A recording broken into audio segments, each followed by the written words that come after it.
Yo, what's going on, guys? Mush back at it with another video. We talked earlier today about Red Dead Redemption being leaked on the Epic Games Store. Well, there are a couple of other leaks that I do want to make you guys aware about. A lot of great stuff is coming to PC. I think it's a good time to be a PC gamer, so we'll talk about that. And there has been the reveal of the new Dragon Age. I want to quickly go over my thoughts on it. I just think the promotion for this game is absolutely horrendous.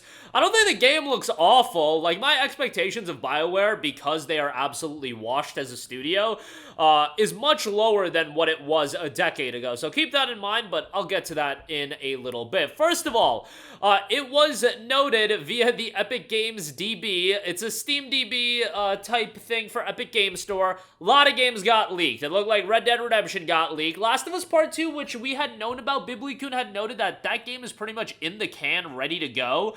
And it may have been ready for like close to a year at this point, like 7 months. Not quite a year, but close to 7 months. And then there were also notes about a Final Fantasy IX remake, which has been long rumored. Final Fantasy 16 for PC, which we know is coming.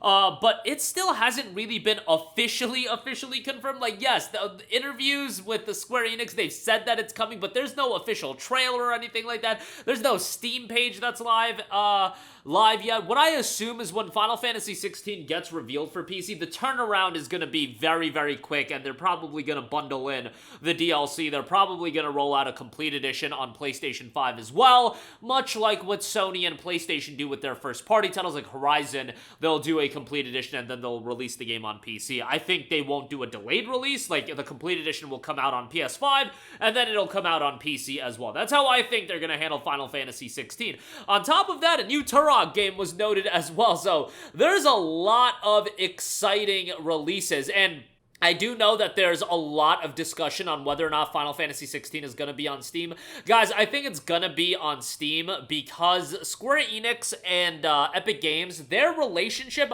I don't want to say it has fizzled out, but their recent titles have not been Epic Games Store exclusives. Like Crisis Core Final Fantasy VII Reunion, not an Epic Games Store exclusive. Octopath Traveler 2, I believe, wasn't even released on the Epic Games Store, which was interesting. So it does seem like, and Square Enix has said that they're trying to make their games available to a lot more people, and, you know, I don't know the exact financials, but I think Square Enix got absolutely played as far as keeping their games exclusive on PlayStation 5. I think they've been cutting into their sales because I don't believe they're getting hundreds of millions of dollars from PlayStation, and I do think they're cutting into potential over $100 million of revenue by not releasing their games on PC, and they're lessening the popularity of their franchise. So I think for Square Enix's best interest, they gotta start making these games available to as many people as possible, and that means not delaying these games for years and years before they come to PC. That means not segmenting your audience. Look, if Epic Games Store is gonna give you a gigantic bag and they're willing to take the L, I get it. Take the bag, I guess, but you're also shooting yourself in the foot by limiting the appeal of the franchise, because the more you do the delayed exclusives and the delayed releases on platforms, you're limiting the audience interest. That's just what's gonna happen, and we saw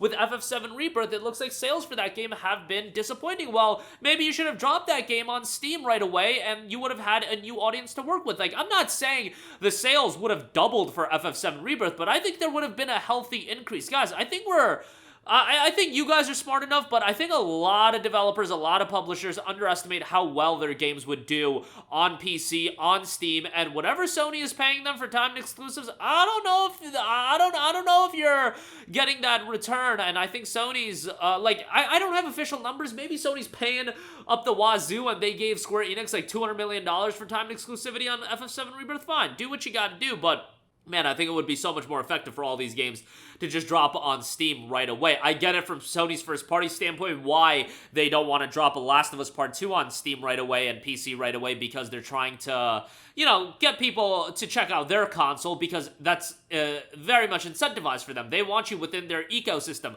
Square Enix is not in the PlayStation ecosystem. It's not like Square Enix is collecting PlayStation Plus revenue outside of offering their games on their service. You get what I'm saying? Square Enix should be focused on their best interest, and their best interest is to make sure Final Fantasy is as popular as possible, and that's to keep their games on as many platforms as possible. But I digress. You guys get the idea.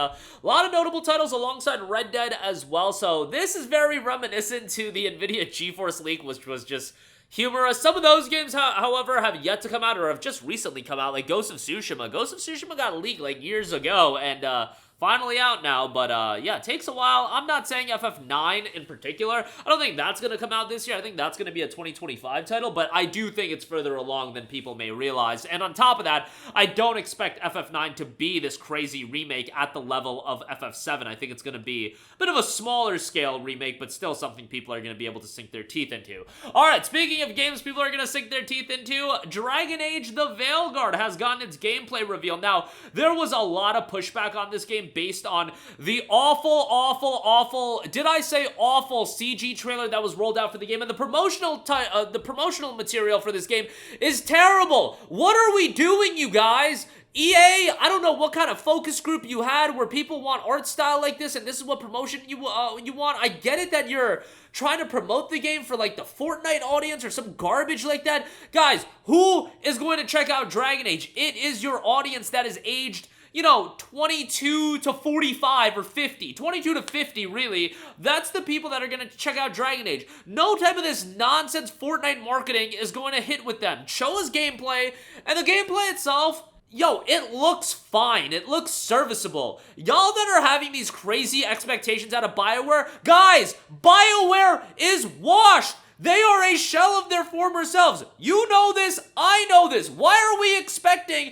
a top-level game out of them? We should be expecting Greedfall tier games from them at this point. BioWare is one of, if not the most washed studio, quite possibly in gaming history. That is not hyperbole. Given the level that they were at, to the level that they've fallen at, they're absolutely washed. They are a shell of their former selves, and you guys need to realize that. You guys need to realize that you can't expect top-level content. I get it, it's Dragon Age in name. I get it, it's BioWare, but your expectations have to be reasonable for a game like this, and for what it is, I think it looks fine. I think it looks totally serviceable. I think it looks acceptable as a game, and I think it'll be a fine RPG. I think it'll be a 6, 7 out of 10 game. I think it'll be a commercial disaster as well. Don't get me wrong there, because 7 out of 10 RPGs don't tend to pop off, but yo, that's fine, whatever, like, it's fine, yo, we don't need to expect the world out of BioWare anymore. They ain't those guys anymore. They just ain't that studio anymore, and that's fine, yo. You have your peaks and you have your valleys, and they are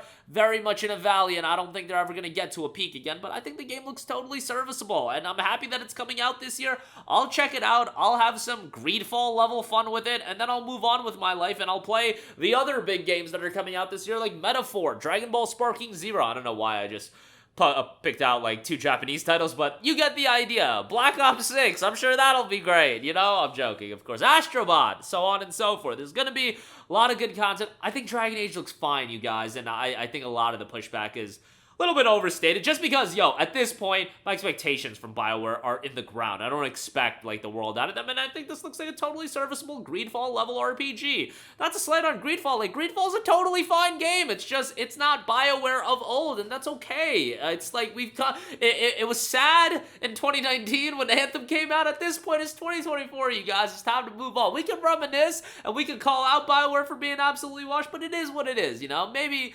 Veilguard will be some fun, and I think it will be. So that's going to do it for me. Again, a lot of big game leaks here. PlayStation exclusives, The Last of Us and FF16 look to be on their way to PC, hopefully relatively soon. Last of Us Part 2, I think, is going to be next year. FF16, I think, by the end of this. And Dragon Age Veilguard, guys, I don't think it looks that bad, but that'll do it for me. Let me know all your thoughts in the comment section down below. As always, thanks for watching, and I will catch you guys in the next one. Peace out. Hey, what's going on, guys? Mush here again. Hope you enjoyed the video. As you guys might know, YouTube's notification system is sometimes a little bit wonky, even if you're subscribed to the channel. Maybe you're not abundantly aware that I uploaded a video. To remedy that situation, make sure you hit the bell notification button. This way, whenever I upload a new video, and I try to upload as consistently as possible, you will be notified directly of the upload, and you can watch it as soon as it goes live. I would really appreciate it if you guys hit that button so you can stay up to date with all of the content I'm posting. But as always, guys, thanks for watching, and I'll catch you guys in the next one. Peace out.